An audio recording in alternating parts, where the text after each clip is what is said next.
Hello and welcome back. We are in video 3 of the One Big Beautiful Bill Act, where the law has changed for federal financial aid starting July 1st of 2026. In video 1, we went over all of the major changes in plain English. In video 2, we focused on high school students and their parents. Now, this video is different.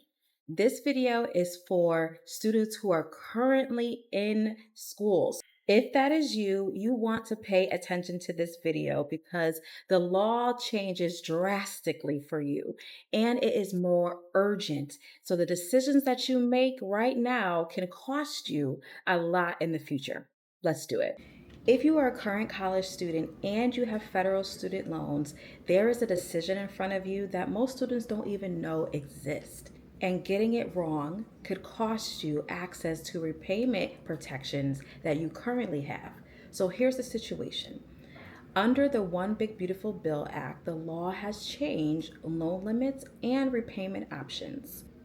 But here is what most people miss. If you borrow before July 1st of 2026, then you might be protected from some of these changes. There is a provision called legacy borrow status or interim exception, and it is one of the most important things a current college student should understand right now. But this is the critical part. That protection can disappear with one borrowing decision. So in this video, I'm going to walk you through exactly what legacy status is, how to protect it, what to watch out for, and how to make smart repayment decisions before the deadline hits.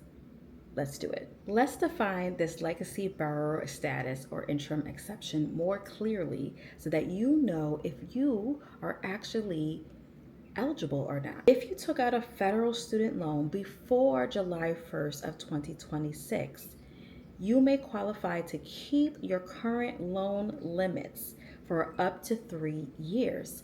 Now, the loan limits have not changed in the One Big Beautiful Bill Act, so there's not really a difference here for undergraduate students. What this does point out is if you have a parent supporting you in taking out a Parent Plus loan. So if they have taken out a Parent Plus loan for you prior to July 1st of 2026, then they are not confined to the new loan limits up to 3 years or until you complete your current program, whichever is less. So, for example, if you are a freshman right now, then you have 3 more years of protection where your parents can borrow more than the loan limit. If you are sophomore, then you only have 2 years. And if you are a junior, you only have 1 year. And seniors, this is it for you. So there's nothing else more. But if you are planning to go to graduate school, then there are some new loan limits as well because you'll be starting a new program and therefore you are not a legacy borrower status and you are subject to the new laws. Stay tuned as the next video for graduate students will go deeper into that. So if you are a current senior and you're looking into thinking about going to graduate school, stay tuned for that next video. Now, this is a meaningful structure because if you are a current college student and you've borrowed before, this will help you to not have any loan limits. So let's go a little deeper. Let me show you what this looks like. So pre-law, you as a freshman were able to take out at least $5,500. $3,500 of that was subsidized money, direct subsidized loans. 2,000 of that was your unsubsidized loans. Every year you have an extra $1,000, as you can see. That has not changed with the new laws. You still have those same limitations and you do not have to take out less and you cannot take out more. Now, again, for parents, this is different. If you have a parent, as you can see, if you borrow before 2026 and your parents helped you in the previous years, then they can continue without having any loan limits.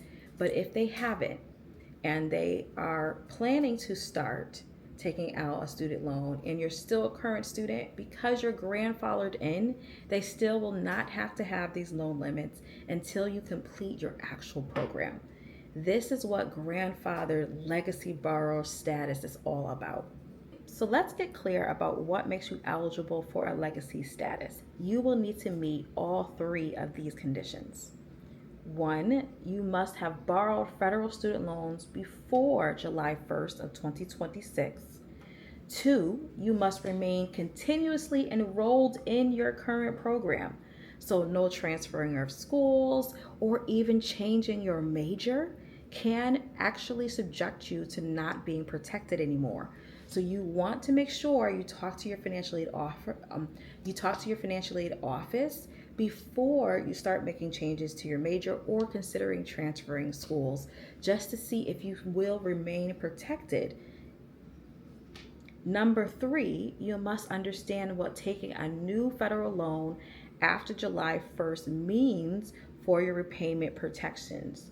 Okay, so this leads me directly to our next section, which talks about repayment. We can't talk about borrowing without talking about repayment because it is required. If you borrow money, you have to pay it back. And so let's talk about what might have changed with those repayment options for you as a current student that you need to consider. So here's the big alert that has changed everyone, regardless if you're a current student, you're an incoming student, graduate student, and even parents. The repayment plan options have changed with this new law. So, if you are a current student and you've borrowed before, great. There's no limitations for borrowing for you under those protections as we just discussed.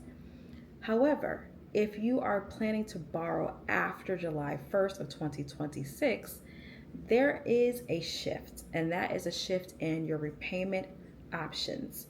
So maybe you haven't thought about this. You're a current college student and you say, I'm going to think about repaying after I graduate. I don't need to focus right now. I need you to think about it now though, because the law has changed to only have two repayment options once you graduate, which is completely different from everyone else who has borrowed before you who might have more options, but you will only have two. So, if you're a sophomore or a junior, then this decision really weighs heavily on you because you need to decide, hey, do I want more repayment options, or do I want to borrow more and only have two repayment options? And will one of these work better for me than others? So, you might decide, I don't want to take out any more federal loans, right? Which means that then you'll have to pick up with scholarships, grants, maybe even pick up with employment to make sure that that doesn't happen. Or if you're saying, I can take out another loan, then just plan to know that you only have these two payment plans and you need to make a substantial decision.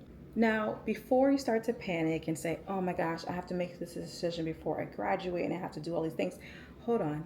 There is something I really want to make sure that you understand.